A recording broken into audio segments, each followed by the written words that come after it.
둥둥 수요 특강 달을 가리키다.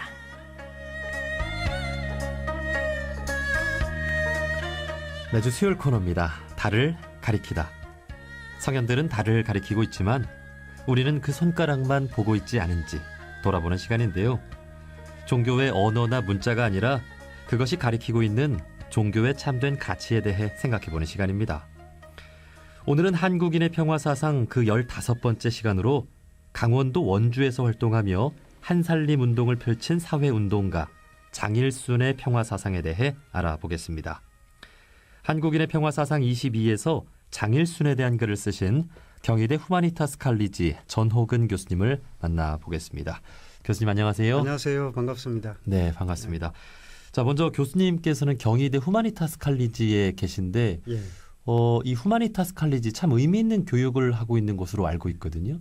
여기에 대한 소개부터 한 말씀 해주시면 어떨까요? 예. 후마니타스 칼리지는 교양대학입니다. 근데 기존에 그 교양대학이 있었지만 기존의 교양은 대체로 이제 전공의 덜러리 역할을 했거든요. 네. 이를테면 뭐 영문학과에서 영어 교양을 가르치고 사학과에서 한국사를 가르치고 이런 식으로 이제 전공 학부에서 주관을 하다 보니까 대체로 이제 교양이 좀 소홀히 되는 측면이 있었습니다. 네. 그런데 이제 뭐 경희대에서 후마니타스 칼리지를 설립하면서 모든 교양 교육을 일정한 체계 안으로 끌어들여서 통합적으로 또 융합적으로 교육하는 그런 대학을 만든 겁니다. 예. 그래서 경희대학교 들어오면 누구든지 이 과정을 거쳐가야 졸업을 할 수 있습니다. 네. 그 올해부터 세계 시민 교육을 전 학생에게 한다. 뭐 이런 소식도 접했거든요. 예, 저도 그 과목을 하고 있습니다. 네. 우리가 이 세계를 살아가는데 어느 한 나라 한 민족 속에 국한된 좁은 생각을 가지고 살아갈 수는 없겠죠. 네. 그리고 지금 현재 한국 사회는 이미 다문화 사회가 된 지 오래입니다. 그러니까 다양한 종교와 다양한 또 정치적인 이념 그리고 다양한 인종이 함께 섞여서 살아가는 것이죠. 네. 이런 시대에 세계 시민 의식이 반드시 필요하다고 생각해서 경희대에서 아마 세계 최초일 겁니다. 세계 시민이라는 과목을 가르친 것은 세계 최초고 굉장히 뜻깊은 일이라고 생각합니다. 네, 그런 교육 참으로 오늘날 중요한 교육이라고 생각이 됩니다. 원불교의 사상 뭐 이렇게 동그란 이론상으로 나타나 있는데 예. 우리 모두가 서로 한데 어울려서 살아가야 하는 이 세상이라는 거잖아요. 예. 네, 그런 세상이 빨리 왔으면 좋겠습니다. 네. 자, 우선 교수님 전공이 보니까 유교 사상과 한국 철학이더라고요. 그동안 쓰신 책도 한국 철학사 원효부터 장일순까지 한국의 사상가 31명의 철학 사상을 정리한 책을 쓰셨는데 예. 이 책 소개부터 좀 들어볼 수 있을까요? 예. 사실 한국은 지난 1300년 동안 세계적 수준의 철학자들 다수 배출한 철학의 왕국입니다. 이를테면 원효나 의상 같은 불교 철학자 세계적인 수준이었거든요. 그런가 하면 성리학자들 중에서 퇴계 이황이나 율곡이 그리고 실학자 중에서 뭐 연암 박지원이나 다산 정약용 또는 현대에 들어서도 식민지 시대에 민족과 나라를 되찾기 위해서 노력했던 마르크스주의자에 이렇게까지 정말 수많은 학자들이 철학자들이 배출된 예. 그런 다양한 철학자들을 가지고 있는 나라입니다. 네, 그 우리나라 역사를 돌아보면 참 종교도 다양했잖아요. 유교, 도교, 불교, 예. 또 최근에 기독교. 예. 그리고 그 이전에 무속도 있었죠. 그렇죠. 예.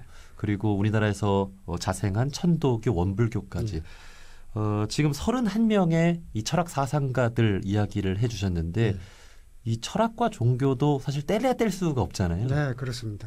그러다 보면 교수님께서도 자연스럽게 종교도 접해서 공부를 좀 하셨을 것 같습니다. 네, 사실 제 전공은 육아철학 그리고 한국철학 쪽인데 육아철학을 전공하는 것은 크게 어렵지 않습니다. 육아 문헌을 탐독하면 되거든요. 네. 그런데 이제 한국 철학을 하기는 쉽지 않습니다. 방금 말씀하신 것처럼 한국의 사유 속에는 도교도 있고 무속도 있고 또 천도교도 있고 또 원불교 사상도 있고 이런 다양한 철학이 혼재되어 있기 때문에 네. 그 많은 분야의 문헌을 어느 한 사람이 다 탐독하고 정리를 하기는 굉장히 어렵죠. 그럼에도 이제 쓰지 않을 수 없었던 것이 한국 철학이 너무나 일반인들에게 알려지지 않았다고 생각했기 때문에 제가 능력이 부족함에도 한국 철학사를 쓰지 않을 수가 없었습니다. 네, 그 방금 교수님 말씀해 주신 대로 한국에 훌륭한 철학 사상가들이 많은데 아직도 많은 분들이 철학하면 뭐 서양 철학, 예. 뭐 종교하면 뭐 서양의 종교, 예. 이렇게 떠올리시는 분들이 많이 있다는 것도 좀 안타깝게 느낄 수 있는 부분인 것 같아요. 네, 굉장히 안타깝습니다. 왜냐하면 이제 사실 서구의 입장에서 일방적으로 이제 한국의 사유나 한국뿐만이 아니라 동아시아의 사유를 타자화해 왔거든요. 네. 타자화라고 하는 게 내 것이 아닌 것, 이상한 것, 또는 때로는 악으로 치부되는 그런 굉장히 이제 폭력적인 방식인데, 그런 그 서구의 일방적 시선이 한국인들에게도 상당히 내면화되어 있어서 우리의 삶을 우리의 사유로 보지 않고 마치 그 과거 어느 시대에 이상한 사람들이 살았고 또 그런 사람들이 이상한 생각을 한 것처럼 여겨진 경우가 있는데 굉장히 안타깝습니다. 예. 자, 우리나라의 훌륭했던 31명의 사상가를 뽑아서 교수님께서 책으로 쓰셨는데, 이러한 분들의 철학 사상이 바탕이 돼서 사실은 종교도 나오는 거 아닐까 하는 생각이 들어요. 천도교나 원불교는 이러한 한국의 정신적 바탕 위에 탄생했다고 해도 과언이 아닐 것 같은데 교수님 생각은 어떠신가요? 네, 저도 그렇게 생각합니다. 이럴 때면 천도교를 연구하는 분이 육아철학이나 도가철학에 무지하다면 천도교를 깊이 있게 이해하기 어려울 겁니다. 원불교 같은 경우도 본래의 원시불교부터 시작해서 한국불교, 중국불교를 이해하지 못하면 아마 원불교를 깊이 있게 이해하기는 상당히 어렵지 않을까요? 네. 자, 철학과 종교를 주제로만 해도 교수님과 할 얘기는 참으로 많이 있을 거란 생각이 드는데 앞으로 기회를 더 마련해서 더 이야기를 들어보는 걸로 하고요. 서론이 길었습니다만 오늘의 주제는 장일순의 평화 사상입니다. 장일순 어떤 분으로 소개할 수 있을까요? 네, 굉장히 이제 사유의 폭이 넓었던 분입니다. 그래서 한편으로는 이제 교육자이기도 하고 또 이른바 이제 난초 그림으로 유명합니다. 사람 얼굴 모습을 닮은 난초 그림으로 유명한 서화가. 그러니까 서화의 일가를 이룬 분이기도 하고 그런가 하면 이제 반독재 민주화 투쟁에 앞장섰던 민주화 운동가이기도 하고요. 네. 그런가 하면 그 한살림 운동을 펼쳤다는 점에서 생명 평화 운동가라고 할 수도 있고요. 그런가 하면은 밝음 신협을 신용협동조합이요. 원주에 있는 밝음 신협을 만들고 또 이사장까지 역임했다는 점에서 한편으로는 대한금융 창시자라고 이야기할 수도 있겠고요. 저는 물론 철학자로 봅니다. 그리고 또 한편으로는 천주교 신자로서 도장 사상이나 또 한국의 불교 그리고 또 한때 걸어다니는 동학이라는 별명까지 얻었을 정도로 천도교에 깊이 있는 식견을 가지고 있었기 때문에 한마디로 교육자다, 철학자다 이렇게 이야기하기는 어렵겠죠. 네. 하지만 이제 저는 철학자의 입장에서 그동안 이제 서화가로서 또는 사회운동가로서는 상당히 많이 조명이 되었는데 철학자로서 조명이 된 경우는 극히 드뭅니다. 그래서 저는 이제 철학자의 입장에서 철학자로서의 장일순을 연구해 본 겁니다. 그렇군요. 천주교 신자였지만 동서양 종교를 넘나들었던 분이기도 하고요. 네.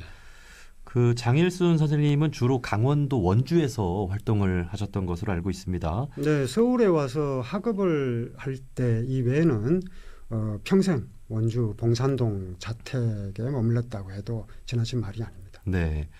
그 이분의 활동 가운데 의미 있는 일들을 몇 가지 짚어서 이야기를 나눠볼 텐데 1953년 원주에서 대성학원을 설립하고 교육운동에 힘쓰죠. 예.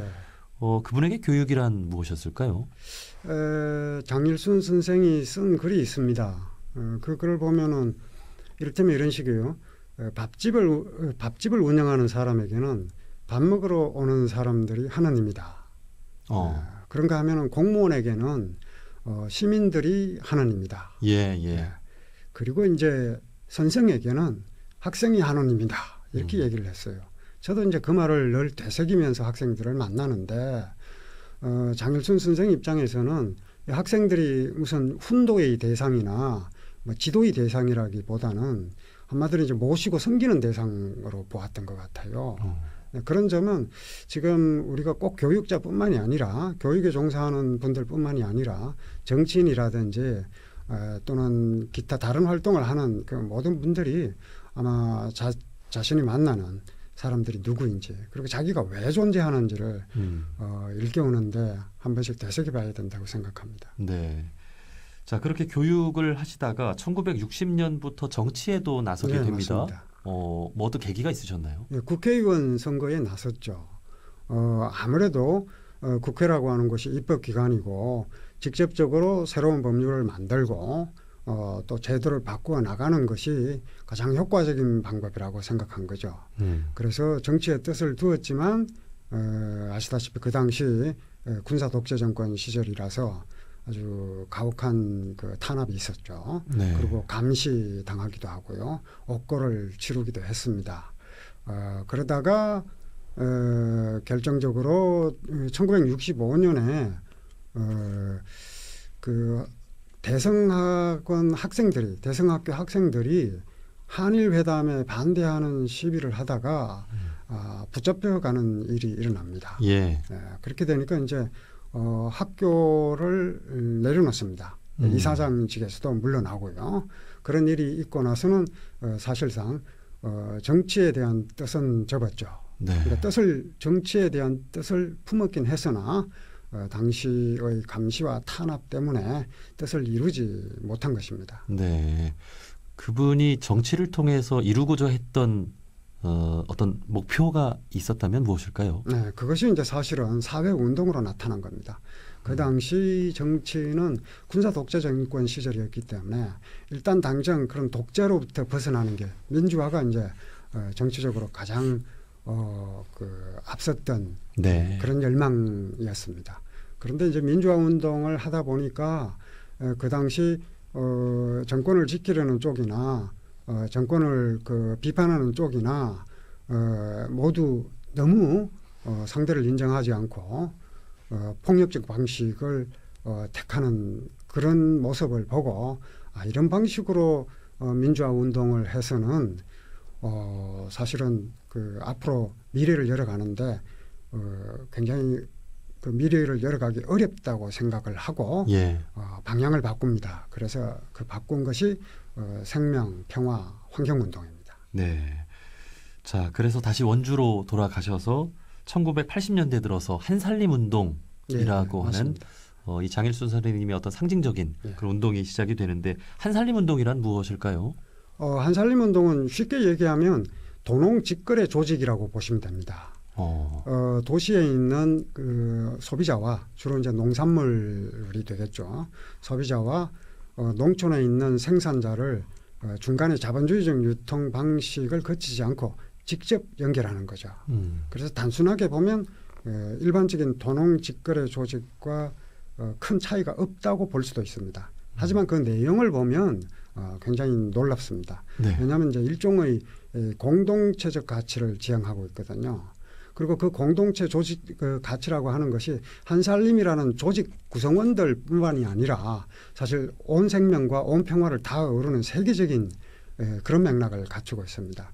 그런 점에서 사실 한살림 운동은 단순히 생산자나 소비자를 위한 농촌 운동 또는 소비 운동 차원에 그치지 않고 그 생명을 아우르는 생명 평화 운동으로 이해해야 정확할 것입니다. 네. 그 오늘날 농촌이 뭐 많이 힘들다고 하잖아요. 네. 장일순 선생님께서는 그렇다면 오늘날 이 농촌의 어떤 역할 또 어려움을 보면서 좀 어떤 말씀을 하실까 그런 것도 궁금하네요. 네. 장일순 선생님 같은 경우는 일단 자본주의적 소비 방식을 지향해야 한다. 바꿔가 나가야 한다. 그렇게 봤습니다. 그렇기 때문에 철저하게 관리를 했어요. 이를테면 소비자들에게 소비자 운동의 권리를 각성시키는 차원이 아니라 네. 생산자들부터도 자신이 그 농산물을 생산하는 일 자체가 이 생명과 평화의 그 길에 있다는 것을 끝없이 강조하시고 그리고 그로 인해서 어떤 막대한 이익을 남기는 방식이 아니라 그 지속 가능한 삶을 유지하는 방식으로 강조했고 그 이야기는 대부분이 이제 한살림 조직과 또 생산자 조직을 통해서 전달되었습니다. 예. 그 오늘날 보면 이 농축산물이 대량 생산 체제를 갖추면서 어떤 하나의 생명체라기보다는 물건으로서 보는 경향이 많잖아요. 네. 그래서 이 쌀 한 톨 또 이 가축 한 마리 이 생명경시 사상이 또 만연해 있다고 해도 과언이 아닐 텐데 그런 부분들에 대해서 이 장일순 선생님의 이 생명평화 사상은 우리가 꼭 기억해야 될 예. 그런 가르침인 것 같습니다. 예. 자, 특별히 교수님께서는 31분의 철학 사상가들을 연구하시고 이를 책으로 쓰셔서 더 여쭙고 싶은 질문인데요. 특별히 오늘날 더 필요한 더 기억나는 그런 철학 사상가 분들이 있다면 몇 분 혹시 소개해 주실 수 있을까요? 대표적으로는 이제 불교 철학자 중에서는 원효, 그리고 의상 모두 다 이제 불교 화엄 불교의 철학자들입니다. 그리고 이제 지금 이 시대에도 보면 원효 같은 스님들이 이야기한 화쟁 사상. 그리고 그 화쟁 사상이라고 하는 건 이제 방금 말씀드렸던 이 장일순 선생에게까지 연결이 되거든요. 예. 그래서 실제로 우리가 지금 당면하고 있는 한국 사회뿐만이 아니라 전 지구적 차원의 분쟁을 해결하는데 그런 지혜가 발휘되어야 한다고 생각합니다. 네. 사실 저희 프로그램 이름이 둥근 소리 둥근 이야기인데 이렇게 다양한 사상들을 통합 활용할 수 있고 배울 수 있다면 그야말로 우리가 상생할 수 있는 그런 세상을 만드는데 가장 또 중요한 기본이 되지 않을까 하는 생각이 들거든요. 오늘날 뭐 정치적인 이념이든 종교적인 사상이든 너무 한편으로 치우치고 나와 다른 것에 대해서 이해하지 못하고 배제하는 그런 현상들도 있는 것이 사실입니다. 이런 부분들에 대해서도 한 말씀 좀 해주시면 어떨까요? 장일순 선생은 저런 말씀을 하신 적이 있어요. 우리는 이제 도둑이라 그러면은 우리 사회에서 어떤 규칙을 어겨서 완전히 이제 배제돼야 할 사람 이렇게 이해를 하는데 네. 장일순 선생은 도둑과 이야기를 나눠야 한다고 말합니다. 그리고 이제 도둑을 설득할 수 있어야 되는 거죠. 그러니까 도둑도 이 세상을 함께 살아가는 동반자라는 겁니다. 근데 이제 우리가 도둑과 이야기를 나누기가 어렵죠. 네. 그럼 도둑과 이야기를 나누려면 어떻게 해야 되는가? 장일순 선생은 먼저 자신도 도둑과 같은 마음이 되어야 한다고 이야기를 합니다. 왜 도둑이 될 수밖에 없었나? 그리고 이제 그 도둑은 상대가 도둑이다, 같은 도둑이다 싶으면 이야기를 하기 시작한다는 거예요. 상대가 새님이다 싶으면 절대 이야기를 안 한다는 겁니다. 그래서 그 마음을 알고 서로 대화를 나누면 도둑과도 이야기를 할 수 있다는 거예요. 실제로 그런 일이 있었습니다. 원주에서. 네. 원주에서 어떤 아주머니가 혼숫돈을 소매치기를 당했어요.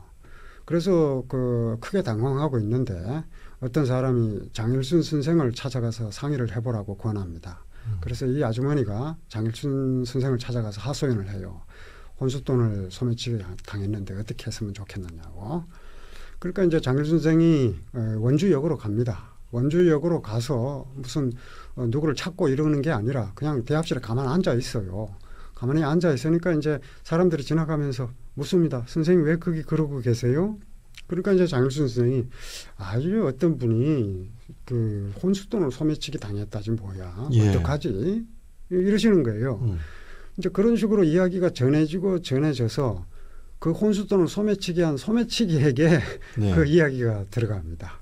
그리고 그 소매치기가 장일순 선생 앞에 나타나요. 선생님 제가 훔쳤어요. 이렇게 이야기를 합니다. 그래서 돈은 어떻게 했냐. 조금 쓰고 남았어요. 이렇게 되니까 이제 그 돈을 찾아서 돌려줍니다. 돌려주고 나서 며칠이 지난 후에 이 장일순 선생이 그 소매치기를 찾아갑니다. 찾아가서 식당으로 데리고 가서 밥을 사주면서 뭐 소주도 한 잔 건넸겠죠. 정말 미안하다. 내가 자네 영업 방해한 것 같다. 이렇게 얘기했다는 일화가 있어요. 아마 그 소매치기는 더 이상 소매치기 일수가 없었으리라고 생각합니다. 우리는 이제 어떤 사람이 잘못을 저지르면 그 상대를 완전히 배제해버리고 더 이상 대화가 불가능하다고 생각하는데 장일순 선생처럼 행동한다면 세상에 대화하지 못할 상대가 없겠죠. 그런 마음이 널리 퍼졌으면 좋겠습니다. 종교에는 용서하지 못할 사람이 없다고 하죠. 큰 사랑을 보여주는 것이 바로 종교인데 우리 사회에 그렇지 않은 모습을 보면서 우리 종교인들이 더 모범이 되는 큰 사랑을 보여줄 수 있는 이 세상 너무 다른 사람들도 대화할 수 있는 그런 자리를 만들 수 있는 그런 종교가 되었으면 좋겠습니다. 자, 오늘 달을 가리키다에서는 경희대 후마니타스 칼리지 전호근 교수님과 함께 장일순의 평화사상에 대해 이야기를 나눠봤습니다. 교수님, 오늘 좋은 말씀 고맙습니다. 고맙습니다.